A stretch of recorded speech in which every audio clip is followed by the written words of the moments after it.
certo, meu querido. Bom, que saudade de você, cara. Faz uma semana. Pois é, cara, eu também estava com muita saudade de você. Semana passada a gente perdeu o arquivo, acabou tendo problemas técnicos aí, deixando nossa audiência sem nada. Infelizmente. Dia 19 foi dia do futebol, nos limitamos a fazer uma homenagem no story ali, né, pra galera.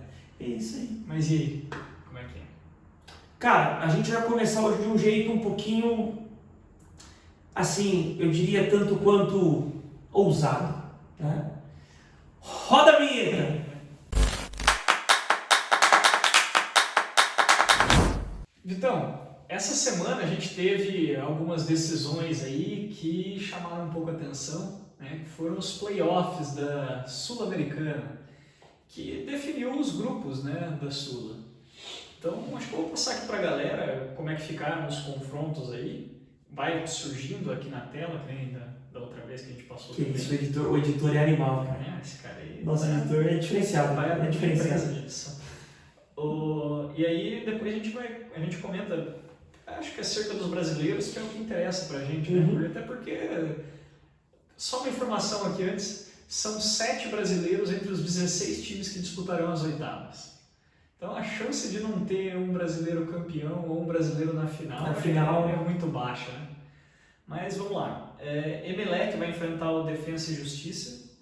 O Botafogo, líder do nosso campeonato brasileiro, com 39 pontos atualmente. A gente está gravando na sexta, vai ter rodada no final de semana. Mas 39 pontos, se não me engano, são 15 rodadas ou 16. É a maior pontuação de um clube na história dos pontos corridos nessa rodada, até o momento. Se ele fechar com 43 pontos, ele supera o segundo turno do Corinthians, que foi campeão com mais pontos. Uhum. Né? Não me lembro agora de que ano que foi, se foi de 2015 ou se foi... Ou se foi 17, eu não lembro agora também de cabeça. Então o Botafogo enfrenta o Guarani. A LDU vai pegar o vencedor de Nublense e Audax Italiano, né? Esse confronto já era para ter acontecido, mas devido a chuvas muito fortes no Chile, ele foi adiado. Vai acontecer hoje, sexta-feira, dia 21 de julho, às 7 da noite. Daqui a pouquinho já começa ali o confronto. São Paulo vai enfrentar o São Lourenço, time do Papo. Famoso. São Paulo contra São Lourenço, quem será que Qual o santo que ganha? Quem é o santo? Qual tem o santo mais forte? Estudiantes pega o Goiás. O Coringão vai enfrentar o Newell's Old Boys. Da Argentina? Newell's. Põe aí. O time de futebol. Newell's Old Boys da Argentina.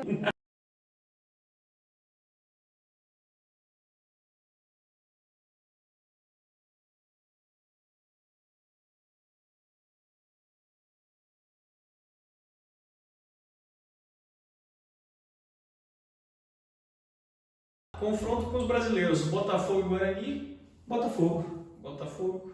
Palpite seco. Duelo do Santos. Duelo dos... Rapaz do céu. Eu vejo que hoje o São Paulo, com o Dorival, no momento que chegou, está melhor do que o São Lourenço. Se fosse o São Lourenço de uns anos atrás, o São Paulo de uns anos atrás, eu iria fácil em São Lourenço. Quero fazer só uma colocação, um ponto de diferencial do São Paulo, que eu gostei muito desse final de semana, que foi a reestreia do Pato, do Alexandre Com Pato. gol, né? Com gol. E, cara, foi emocionante, eu gostei demais. Eu vi pra gente pegar um ganchinho então, eu vi uma entrevista com o Dorival, hoje inclusive, dele falando do momento em que ele pegou o São Paulo, do trabalho que ele fez com o São Paulo. Quando ele chega agora no São Paulo, nesse retorno dele, ele pega um elenco muito fragilizado, autoconfiança lá embaixo, muitos dos principais jogadores querendo sair do clube, já estavam negociando rescisão de contrato, só queriam ir embora, não era como se tivesse propostas e procuras por esses jogadores, eles só não queriam mais fazer parte do São Paulo.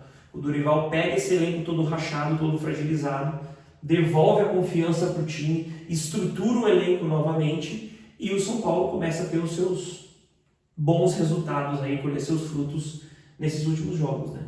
Então, eu vejo que por esse momento agora versus o momento do São Lourenço, que já esteve melhor, São Paulo favorito.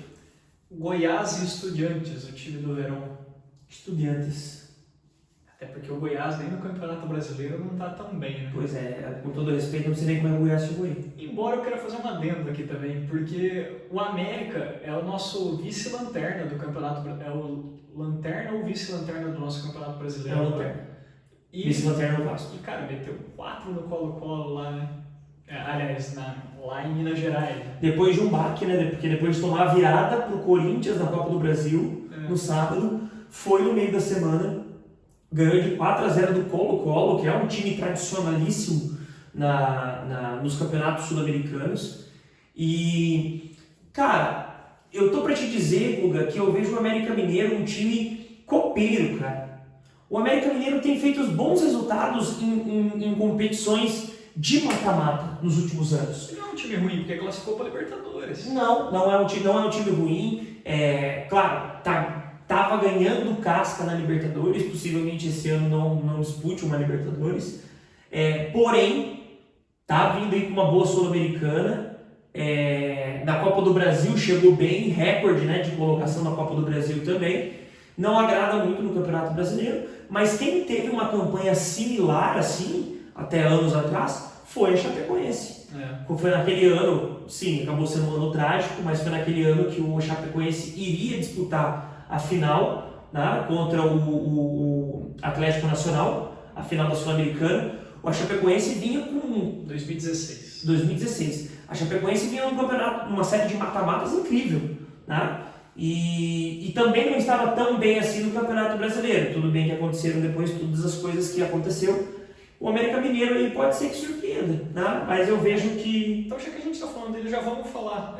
América Mineiro e Red Bull Bragantino não é vida fácil pro Coelhão. Não é. De novo, por ser jogos mata-mata. Mas eu vou prezar pelo Campeonato Brasileiro nesse momento.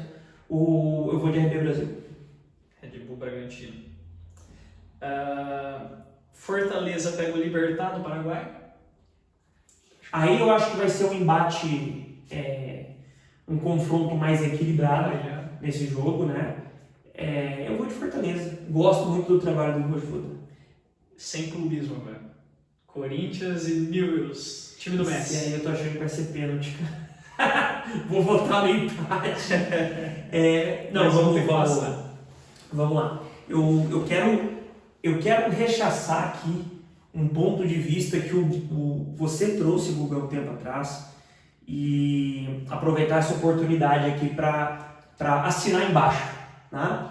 Quando a gente comentou sobre a vinda do Vanderlei Luxemburgo para o Corinthians, a minha crítica, a minha descrença com o Vanderlei Luxemburgo no Corinthians podia ser algo, de certa forma, um sentimento mesmo pela validade.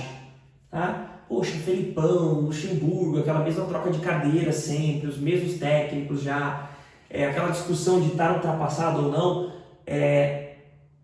Sim, eu gostaria de ver um técnico novo, algo novo, um tempero novo, algo inovador, que viesse para mudar. Essa era a minha opinião como torcedor. O que eu não posso deixar de falar aqui e de reconhecer agora, que foi algo que você trouxe, é a habilidade do Luxemburgo em competições mata-mata.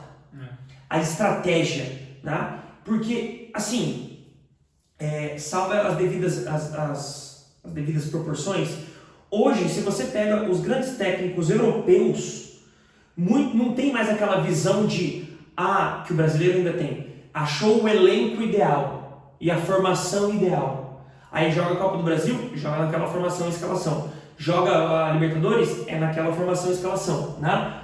O Luxemburgo, ele muda. Hoje é 3-5-2, hoje é 3-4-3, 4-4-2, com 2 volantes, 1 armador, hoje é 4-4-2 com 2 volantes, 2 armadores, enfim, né?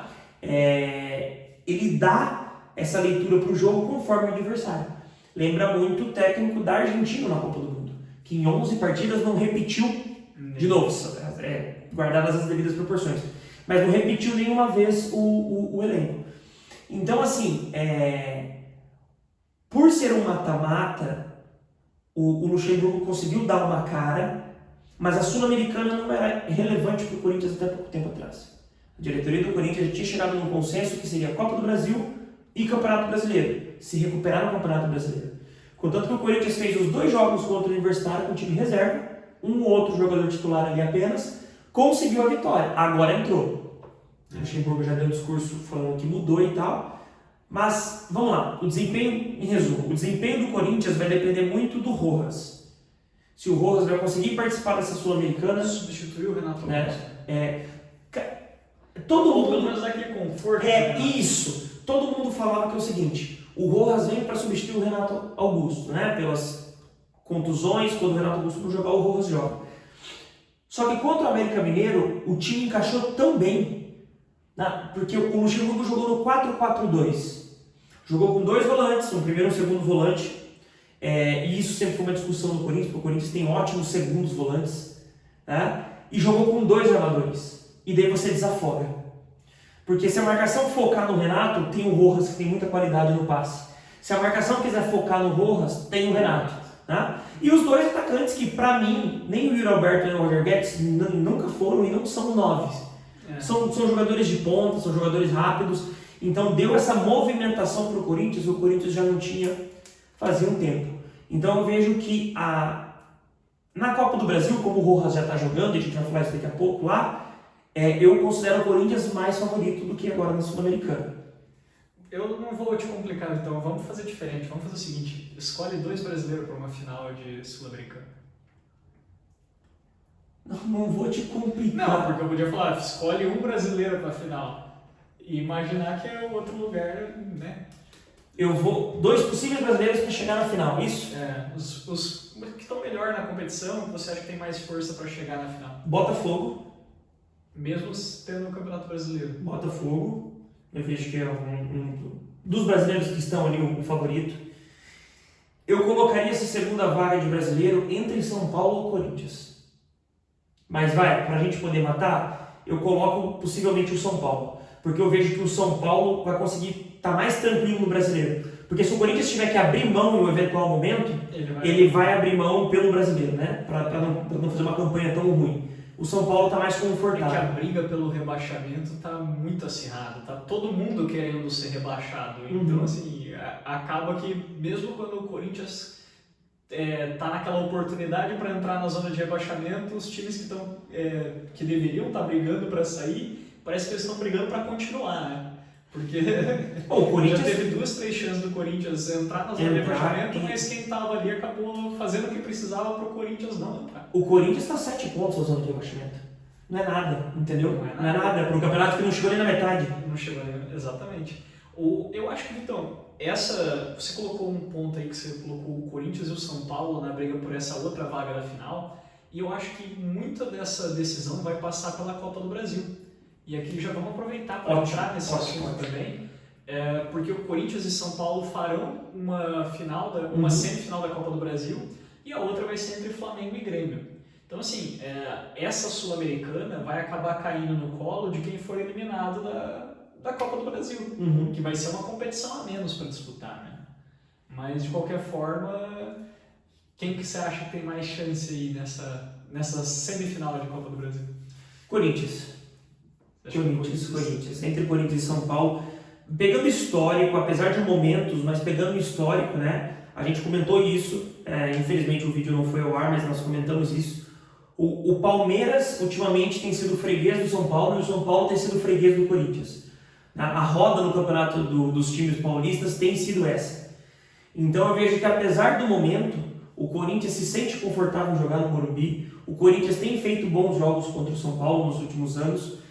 Então, desse lado da Copa do Brasil, favorito, eu vejo o Corinthians. Até se jogar na formação que jogou contra o América Mineiro. E para o torcedor que gosta daquela boa zoeira, é até bom que seja o Corinthians, né? Que aí o São Paulo continua sem esse título maravilhoso da Copa do Brasil. Pois é, exatamente. E fica mais um meme, né, em vigor aí. Dos 4 semifinalistas, o único time sem um título da Copa do Brasil, por sinal. Exatamente. Do outro lado da chave a gente tem o Flamengo e o Grêmio, que pode ser o Grêmio do Soares, que pode não ser o Grêmio do Soares. É o atacante de Schrödinger, para quem não sabe. Que isso, hein? Quem entende um pouco de física aí vai saber o que é o atacante de Schrödinger, que até você abrir a caixa você não sabe se ele está lá ou não está. Então, exatamente. Né? Quem que você acha que passa desse confronto maravilhoso São 9 títulos em campo entre Flamengo e Grêmio. De favorito, eu vejo o Flamengo. Né? Então, eu vejo o Flamengo de favorito nessa semifinal e o Flamengo favorito na final. Né? Independente se passar São Paulo ou se passar Corinthians, eu vejo o Flamengo favorito a ser campeão da Copa do Brasil. Eu vejo que o que pode decidir o Flamengo, dos 4 finalistas, o Flamengo, para mim, está enfrentando o pior adversário que ele poderia enfrentar. Por momento, né, o Grêmio hoje está em terceiro no Campeonato Brasileiro, o Flamengo está em segundo, mas é por uma diferença de 1 ponto. Né? Eu vejo que elenco, por questões do Grêmio ser copeiro, que a gente já comentou sobre isso aqui, o histórico do Grêmio, então eu vejo que o Grêmio já pega o Flamengo já pega o pior rival que ele poderia pegar desses times semifinalistas. Porém, eu vejo que se o Flamengo chega na final, o Flamengo é o favorito a ser campeão. Se o Grêmio chegar na final, eu vejo um possível título do Corinthians, se o Corinthians passar pelo São Paulo. E olhando mesmo pelo feeling de Copa do Brasil, pelo que esses times representam, né? Eu vejo que o Grêmio tem um futebol muito parecido com o do Corinthians. Não é um futebol muitas vezes bonito, mas é um futebol de raça, né? Aquele futebol que às vezes não é um bom jogo, mas é aquela vitória de 1-0, aquele empate de 1-1. Então eu vejo que se o São Paulo ou o Corinthians quiser ter uma chance, tem que torcer para o Grêmio passar, né? Mas eu vejo que o Flamengo vai ter uma vida difícil. E eu, como mensageiro do caos, vou torcer por Grêmio e Corinthians nessa final, só para saber o que vai acontecer com você e com a Jaque. Quem sabe a gente faz até um react pra galera. Olha aí, uma live acompanhando o jogo. Então, vamos ter um pouco dessa onda de futebol brasileiro e principalmente masculino, porque começou a Copa do Mundo Feminino. Cadê a Vuvuzela, editor? Pã, Vuvuzela, tal, som, loucura. Vai ter. Aí tem no máximo uma homenagem pra Marta, o Guga no lugar do Ronaldinho. O Guga duvida muito do nosso editor, cara. Ele tá preguiçoso. O Brasil pegou um grupo, Vitão, que poderia ter sido mais fácil, mas também não parece ser tão complicado assim. O Brasil vai enfrentar a França, a Jamaica e o Panamá nesse grupo. Não é nessa ordem, né? Eu falei na ordem errada. O primeiro confronto vai ser contra o Panamá. Deixa eu achar aqui o grupo que eu perdi. Primeiro confronto Brasil e Panamá, dia 24/7, às 8 horas da manhã. Segunda-feira. Na Nova Zelândia é difícil, né? Então, 8 horas da manhã. O segundo confronto do Brasil aí complica contra a França, que vai ser no dia 29, às 7 horas da manhã. E contra a Jamaica vai ser na quarta-feira, dia 2 de agosto, às 7 horas da manhã também. Quem estava pensando no ponto facultativo já viu que não vai adiantar muito. Vitão, o que você acha desses confrontos do Brasil? O Brasil tem chance de classificar? Sei que acompanha mais aí a nossa seleção feminina. Como que tá o nosso time? Quer dar um panorama para a galera aí? O Brasil é um projeto de 4 anos atrás, exatamente quando o Brasil cai naquela Copa do Mundo, nas oitavas de final. Tem o choro da Marta, então o famoso choro da Marta, que ao final ela chora emocionada de que, apesar de todos os títulos de melhor do mundo que ela teve, o futebol feminino precisava de um olhar, precisava de investimentos.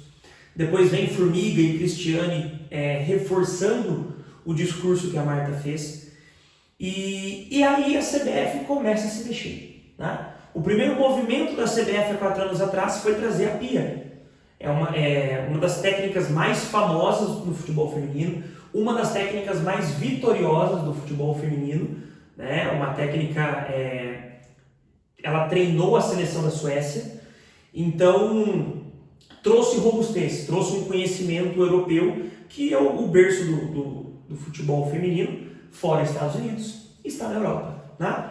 Então foi muito bom esse movimento. Aí começou a construção do projeto. O projeto andou de forma lenta, não andou de forma como esperava, na velocidade que se esperava. Só que a Pia, ela testou uma variedade de jogadoras. O futebol brasileiro na América do Sul, feminino, começou a dominar, começou a ganhar notoriedade, começou a surgir mais campeonatos do futebol feminino. Então, assim, houve uma mudança, houve um crescimento pequeno, mas houve. Como que a nossa seleção chega para a Copa do Mundo? Não chega entre as favoritas, só que não chega também como uma possível azarão, caso chegue numa final, por exemplo. Entendeu? Ela chega uma seleção, como que eu posso dizer? Ela chega uma seleção consistente, não está robusta, porque carece de mais experiência, carece de mais calo, vamos colocar assim, só que ela chega uma seleção confiante, né, para fazer um bom trabalho. E tem jogadoras muito decisivas ali no elenco também, né? A gente vê Debinha, Zanerato, a própria Marta também está lá, né? Algumas delas já foram campeãs da Libertadores, inclusive feminina, e tem um time que pode dar trabalho aí, né, Vitão? Com certeza, com certeza. O campeonato de mata-mata é uma Copa do Mundo, e eu vou te falar uma coisa, Guga. Nos últimos anos, se a gente olhar para a Copa do Mundo masculina também, os favoritos dificilmente ganham a Copa do Mundo, né? Então o que eu quero dizer é o seguinte, o Brasil não está como azarão, mas ele está como uma seleção que pode bater de frente. Porque daí o que eu quero dizer com isso? Dos últimos 4 anos de ciclo de Copa do Mundo, o Brasil tomou pau nos 3 primeiros anos. Foi agora, recentemente, cerca de 90, 120 dias atrás, que a seleção feminina teve bons resultados com a Pia. Quais foram esses? O Brasil foi campeão da Copa América, né? E fez a finalíssima, que é o campeão da Copa América, contra o campeão da Euroleague, né? Feminina. E o campeão é a Inglaterra, que hoje é a seleção favorita, né? Juntamente com os Estados Unidos, é a seleção favorita ao título. A Premier League feminina é uma competição muito forte, né? E o Brasil fez a finalíssima com a Inglaterra, empatou em 1-1 em tempo regulamentar e perdeu os pênaltis. Então jogou de frente contra uma das favoritas. Depois o Brasil jogou contra a Alemanha. Ganhou de 1-0 um amistoso. A Alemanha, favorita ao título também, uma das favoritas a essa Copa do Mundo. E depois jogou contra a França, que em termos de nível eu vejo que a França está empatada com o Brasil. Não é favorita, não é azarona, mas pode fazer uma boa campanha. E o Brasil ganhou da França também. Então os últimos resultados da seleção feminina são muito positivos, tá? Para a gente poder torcer, para a gente poder ver um bom campeonato das nossas jogadoras, né? E no grupo do Brasil, que nem você trouxe, Panamá e Jamaica vêm para ser o saco de pancada do grupo. E a possível classificação do grupo vai ficar Brasil e França. A grande questão aqui é quem passa em primeiro e quem passa em segundo. Até porque quem passar em segundo corre o risco de pegar o primeiro... Corre o risco não, né? Pegará o primeiro colocado do grupo H, Isso mesmo. que tende a ser a Alemanha. A Alemanha. Então, É um grupo de Alemanha, Colômbia, Marrocos e Coreia do Sul. A Coreia do Sul não tem... Eu ia procurar aqui, mas você já não lembra de cabeça. A Coreia do Sul não tem expressividade, Marrocos também não, né? No feminino.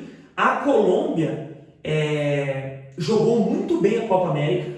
Salvo engano, a Colômbia que fez a final, né, da Copa América contra o Brasil, só que não tem seleção para ganhar do Brasil. Então, possivelmente a Alemanha passa em primeiro do grupo H e aí sim, as oitavas de final vai ser a Alemanha e quem ficar em segundo do nosso grupo. Ou seja, quem perder entre Brasil e França. Brasil e França. Provavelmente, né? Não vamos zicar as meninas. Exatamente. Então, segunda rodada da Copa do Mundo Feminina nossa, que é no sábado o jogo, às 7 da manhã. Vai ser um jogo para todos nós assistirmos aí, porque quem ganhar passa em primeiro do grupo e aí consegue ter uma vida mais fácil até as finais. Quem quer ser campeão não pode escolher adversário e tal, o escambau, dane-se. Se a gente puder evitar a Alemanha nas oitavas, isso é fantástico. Teve só um assunto, então, que eu acho que a gente podia discutir um pouquinho aqui antes da gente encerrar também, é a não convocação da Cristiane.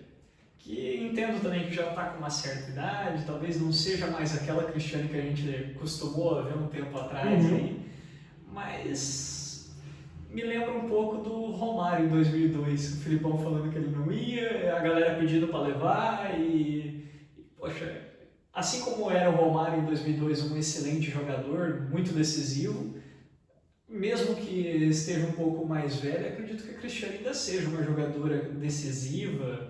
Sempre gostei muito do futebol da Cristiane e ficou de fora dessa convocação aí. Eu vejo, Guga, que a ideia da Pia foi muito boa. Porque a ideia da Pia é algo que nós cobramos na seleção masculina, é algo que nós constantemente cobramos, por exemplo, dos nossos clubes. Tá? E eu acho que a Pia lidou com isso de uma forma muito assertiva. Houve todo o movimento das jogadoras que jogam junto com a Cristiane, né? No vestiário, inclusive, falando que ela não precisaria de uma seleção para mostrar o seu valor, etc. e tal. A gente entende que foi todo um discurso motivacional, por assim dizer, para a Cristiane, mas eu não vejo que foi uma falta de respeito. Muito pelo contrário, com todo respeito pelo histórico da Cristiane, por ser uma das artilheiras nossas de Copa do Mundo, mas eu vejo que era um momento de mudar, de cortar o cordão umbilical, entendeu? Contanto que a Marta foi chamada, mas a Marta é banco. Tem a 10 por respeito. Mas a Marta, maior artilheira de Copas do Mundo feminina, não vai ser titular na seleção. E a Pia falou que pode ser que ela nem entre nas partidas. Porque foi realmente para dar aquela experiência. Muitas jogadoras de 18 anos da nossa seleção. Tranquilizar também, né, as novatas ali, passar. E para levar a experiência de uma forma séria, não como o Daniel Alves para levar a experiência do pandeiro. Entendeu? Então, assim, entendem onde eu quero chegar? Como foi o movimento que nós gostaríamos e entendemos na seleção masculina, que não teve, só que está tendo de uma forma muito estruturada na seleção feminina. Né? Então eu vejo que a gente tem bons nomes, tem jogadoras jovens. Eu sinto a falta de algumas outras jogadoras mais experientes ali no Brasil, só que daí eu penso que pode ser bater em cima da mesma tecla de novo, entendeu? Então vamos dar experiência, porque muitas jogadoras ali de novo têm 18, 20 anos, então vão jogar próximo à Copa do Mundo, já vamos dar essa bagagem. Elas fizeram todo o ciclo de Copa do Mundo com a Pia, então não são jogadoras inexperientes, jogam em grandes clubes, né? Se não nos europeus, jogam nos grandes clubes femininos que nós temos aqui no Brasil, como é o caso de Corinthians, Palmeiras, Ferroviária, né? São 3 dos principais clubes do campeonato feminino. Então, assim, vai ser legal ver uma nova geração vindo. Né? Quem será que vai ser a próxima Marta? Né? Então eu vejo que é muito uma passagem de bastão. E um eventual título dessa competição também, assim como motivou a gente em 2002, né, a jogar bola e acompanhar o futebol, pode fazer o mesmo efeito para as mulheres, né, e pode tornar o futebol mais atrativo para o público feminino e até para o público masculino, que tem ainda uma certa resistência com isso. Né? Perfeito. E assim, a gente tem que lembrar de 2011. 2011 o Brasil fez a final da Copa do Mundo Feminina e acabou perdendo, né? Então foi o nosso melhor resultado. A gente tinha conseguido uma terceira colocação, né? Ainda na década entre 2000 e 2010 ali, nós conseguimos uma terceira colocação em Copa do Mundo. 2011 a gente chega na final, perde aquela final, que foi muito dolorido, foi muito sofrido, e depois a gente veio acumulando oitavas de final, né? Quase então, como a seleção masculina. Quase tal como uma seleção masculina. E, de novo, com aquelas estrelas, com aquelas mesmas pessoas. Por isso que eu vejo que deu essa chacoalhada. Mas essa chacoalhada talvez tirou a gente de ser uma das favoritas. Mas, de novo... O favorito no papel não existe. Exatamente. E o Brasil em 2002, quando ganhou a Copa do Mundo, não era favorito também. E todo mundo criticava a defesa, criticava o Ronaldo que estava gordo, que estava voltando de lesão. E daí em 98, que foi favorito, perdeu para a França na final. Entende? Em 2006, que era favorito também, todo mundo sacode da França também. Na França também. Então é isso. Futebol é dentro do campo. É futebol. Vamos ver, vamos torcer para a mulherada. É isso aí. Vitão, chega.